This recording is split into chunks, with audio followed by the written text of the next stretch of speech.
2020년 3회 전기 설비 파트 가봅시다.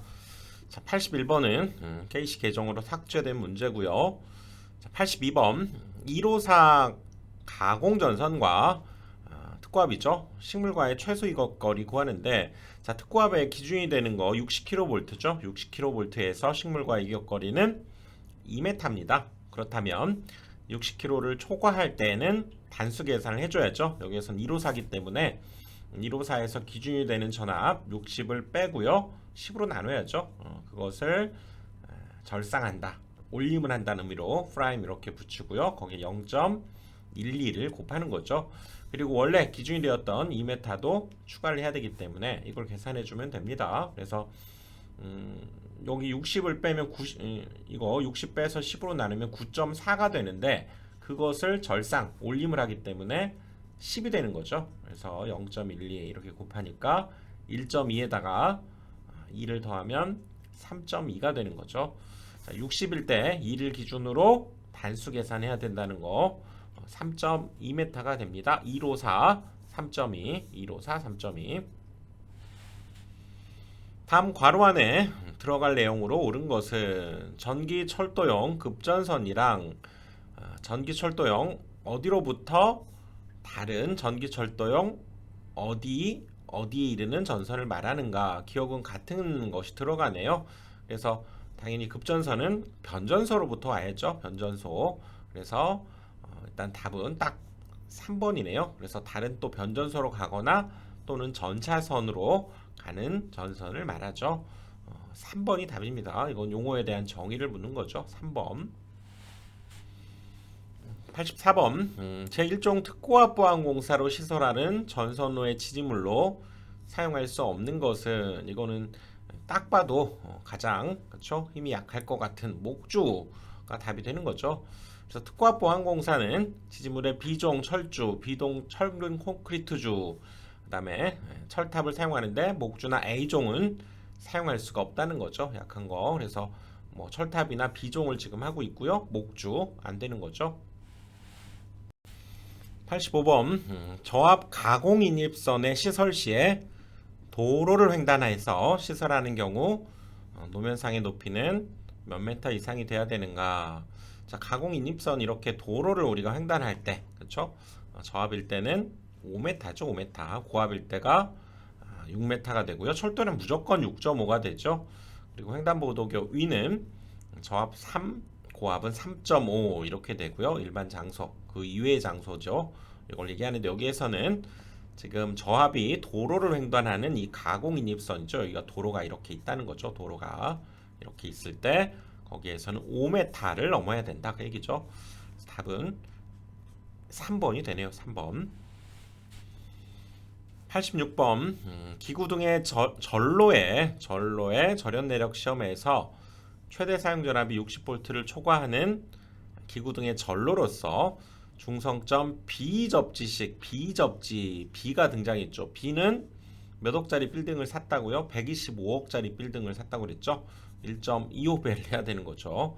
최대 사용 전압의 몇 배의 전압에 10분간 견뎌야 되는가. 비접지 나오면 1.25 여러분들 생각하시면 됩니다.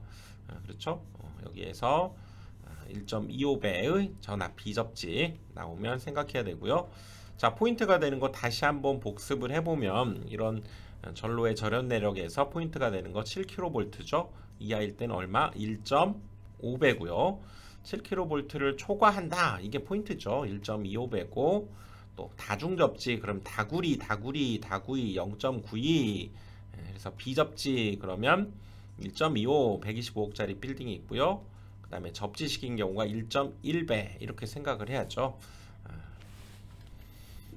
그리고 170kV 이하일 때가 0.72배, 그리고 170kV 이상이 될 때가 0.88, 64, 89, 72 이렇게 된다고 그랬죠. 요걸 포인트로 여러분들 기억해 두시면 됩니다. 여기선 비접지니까 B 1.25배 125억짜리 빌딩 3번이 답이 되는 거죠.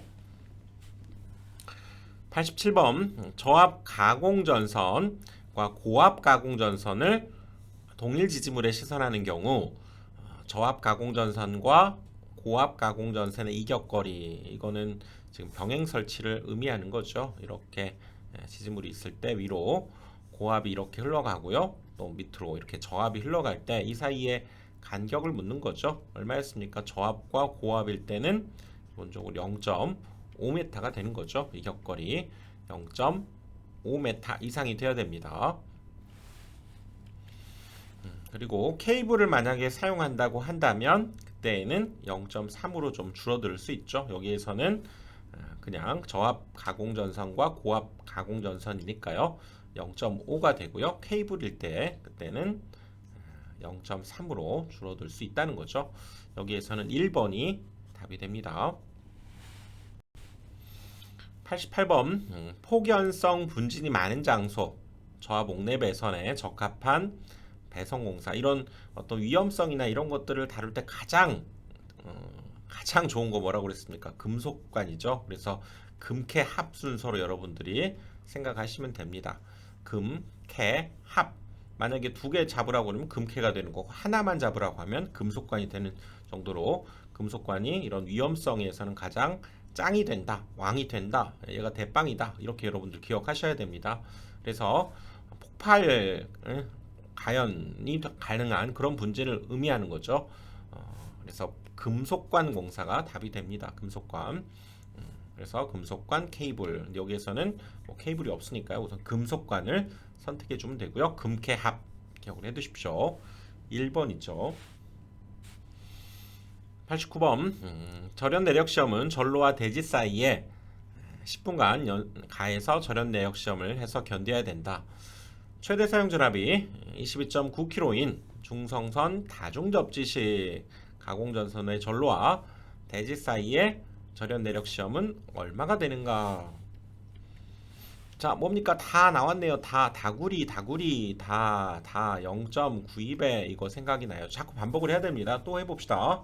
자, 7kV 이하일 때가 1.5배, 7kV를 초과할 때 뭐 이거 기준으로 해보면 됩니다. 1.25배.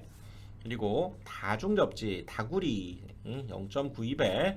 그다음에 B가 역시 125억짜리 빌딩을 가지고 있었고요. 이거랑 똑같죠. 그리고 접지식이 1.1배라고 했죠. 이거 접지와 비슷하죠. 접지기호 이렇게 쓰잖아요. 이렇게 그거와 같죠. 1.1111 이렇게. 그리고 170kV 얘가 이하일 때가 0.72배, 170kV 초과할 때가 0.64배. 요 정도 여러분들 기억을 해두셔야 되고요. 여기선 다구리 다중이니까 다구리 0.92배를 해줘야죠. 그래서 22,900 곱하기 0.92배를 해주니까요. 이거보다 조금 작아진 값이겠네요. 딱 계산 안 해봐도 요 값 정도가 될 거라는 걸 알 수 있네요. 그렇죠? 2번이 답이죠. 2번. 역시 90번은 삭제된 문제고요. 자, 91번. 시가지 또는 그 밖의 인가가 밀집한 지역에 154 가공전선로의 전선을 케이블로 시설하고자 한다.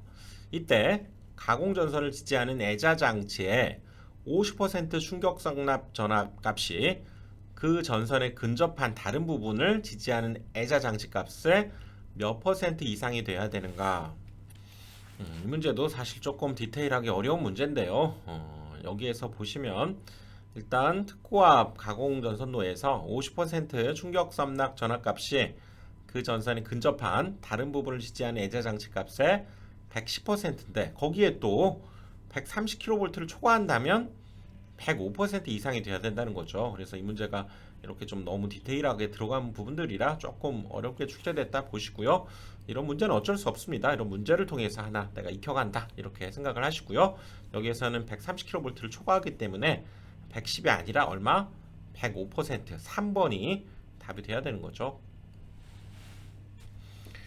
92번 변압기에 의해서 154 kV 결합되는 3300V 전로에는 몇 배 이하의 사용 전압이 가해진 경우에 방전하는 장치를 그 변압기의 단자에 가까운 한극에 설치해야 되는가? 자, 요거 자주 나오는 문제죠. 이렇게 3배 이하의 전압이 가해진 경우에 이렇게 방전할 수 있는 장치를 시설해 두자 그 얘기죠. 3배입니다. 3배. 그래서 여기에서는 2번이 답이 되는 거죠. 2번.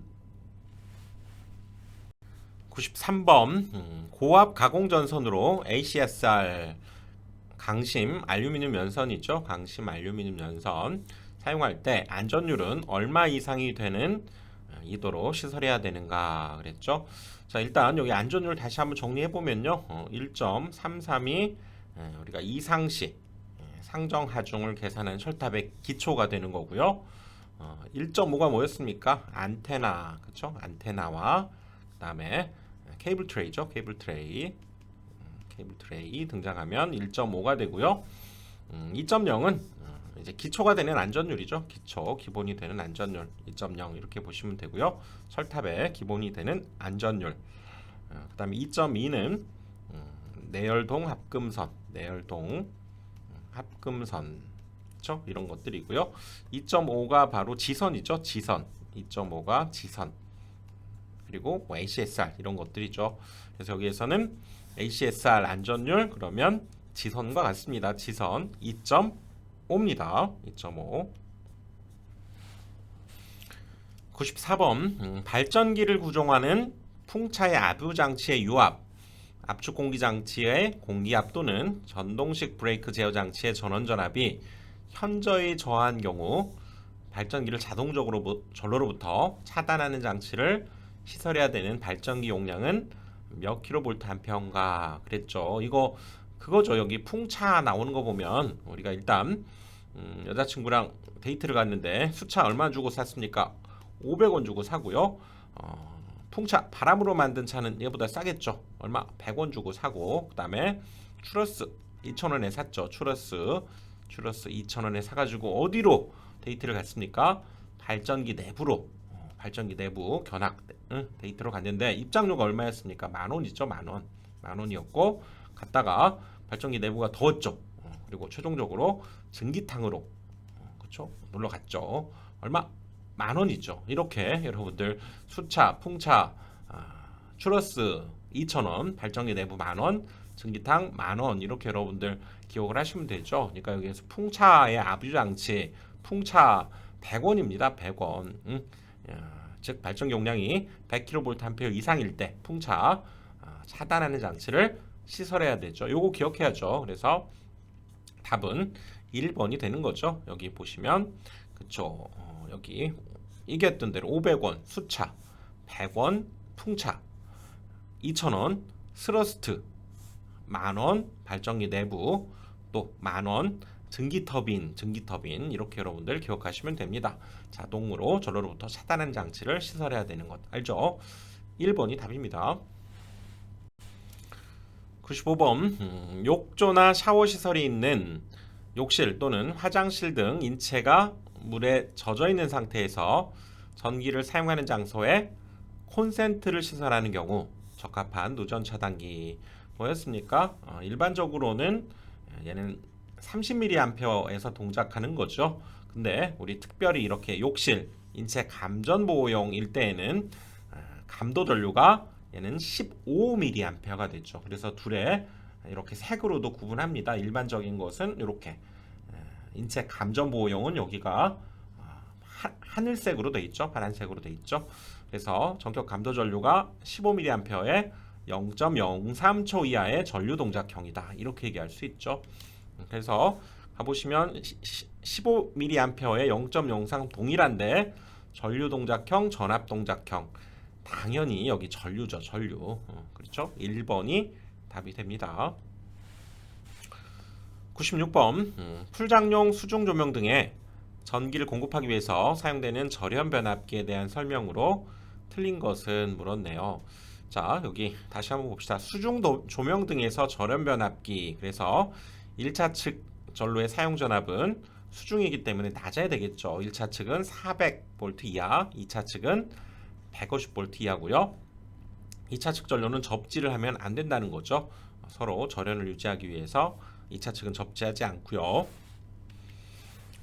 그리고 2차 측 전로의 사용 전압이 30V 이하인 경우에는 1, 2차 건선 사이에 금속재 혼촉 광지판을 설치하고 역시 30V를 초과하는 경우에는 지락이 생겼을 때 자동적으로 전로를 차단하는 전격감도 여기도 30mA 이하의 누전 차단기를 여기 설치해야 된다는 얘기죠. 수중 조명 등 그래서 2차 측은 150입니다. 수중 생각하면서 좀 적어야 된다. 그리고 접지를 하면 안 됩니다. 2차 즉 절로. 그래서 틀린 것은 그러면 2차 150 이하 맞고요. 2차 측 절로에 반드시 접지 공사를 하면 안 되죠. 하지 않는다. 그 얘기죠. 얘가 틀린 거죠. 나머지는 같은 얘기고요. 맞는 얘기죠. 자, 2번이 답이죠. 97번 건조한 곳에 시설하고 또한 내부를 건조한 상태로 사용하는 진열장 안에 사용전압이 400V 미만인 저압 옥내 전선은 외부에서 보기 쉬운 곳에 한해서 코드 캡타이 케이블을 조영제에 접속하여 시설할 수 있다. 접촉해서 시설할 수 있다는 거죠. 전선의 부치점 간의 거리는 얼마 이하여야 되는가. 자, 여기에서 진열장 안에 사용자압 400V 미만인 저압 옥내 배선을 얘기하는 거죠. 그래서 여기에서는 일반적으로 0.75 스퀘어 이상의 코드 캡타이 케이블을 쓰는데 1m마다 지지해야 된다는 얘기죠. 1m가 답이 됩니다. 기억을 하시고요. 답은 2번이 되는 거죠. 2번. 98번 가공전선로의 지지물에 사용하는 지선 굉장히 잘 나오죠. 매번 나온다 볼 정도로 중요한 내용이죠. 자, 지선 철탑은 지선을 사용해서 강도를 분담시켜서는 안 되고요. 자, 안전율 2.5 이상, 소선의 지름 2.6, 소선의 가닥수는 3가닥 이상이고요. 허용 인장 하중은 4.31 4월 31일 지선이 누나 생일입니다. 자, 도로횡단시 도피는 5m라고 하는 거 기억을 해두시고요. 또 지중부터 지표상 30cm까지는 내식성 있는 것 또는 아연 동업을 한 철봉을 사용해야 된다. 그 얘기죠. 그래서 틀린 것을 물었네요. 자, 소선은 3가닥 맞고요. 허용 인장 하주는 4월 31일이 생일입니다. 지선이 누나 생일은 4월 31일이에요. 안전율 2.5 맞고요. 2.6 이상 맞고요. 철탑은 지선을 사용해서 강도를 분담시키지 않아야 되고요. 그래서 2번이 옳지 않죠. 4월 31일입니다. 99번 뱅크 용량이 15,000kVA 이상인 블로 리액터에서 자동적으로 전로로부터 차단하는 장치가 동작하는 경우가 아닌 것은, 그래서 일반적으로 조상기는 15,000kVA 이상일 때 내부 고장이 생기기만 하면 바로 자동적으로 전로로부터 차단하는 장치를 시설해야 되고요. 자, 전력용 카패시터나 블로 리액터 같은 경우에는 15,000 이상일 때 내부 고장이 생기거나 과전류, 과전압이 생긴 경우 이런 3가지 조건들이 필요하고요. 이런 3가지 조건들을 모두 대응할 수 있도록 차단해야 되고, 비교적 작은 용량 500에서 15,000 미만일 때에는 내부 고장이나 과전류 여기에도 동작하는 차단 장치를 설치해야 된다. 그 얘기죠. 그러니까 15,000일 때에는 내부 고장, 과전류, 과전압 이런 것들에 다 차단해야 된다. 그 얘기죠. 그래서 여기로 가보면 내부 고장, 과전류, 과전압, 그렇죠? 딱 봐도 온도 현저하게 상승한 경우는 그 규정에는 아니죠. 4번이 답이죠. 4번. 자, 발열선을 도로, 주차장 또는 조형물에 조영제에 고정시켜서 시설하는 경우 발열선에 전기를 공급하는 전로의 대지전압 대부분 99% 다 뭡니까? 대지전압 300V 여러분 생각하면 됩니다. 그렇죠? 우리 발열선에서 대지전압 300V 그리고 발열선은 온도가 80도씨를 넘지 않도록 시설한다. 요거 정도 기억을 또 해줘야죠. 대지전압 300V입니다. 자, 이렇게 해서 100번까지 살펴봤고요. 또 다음 강의에서 또 뵙겠습니다.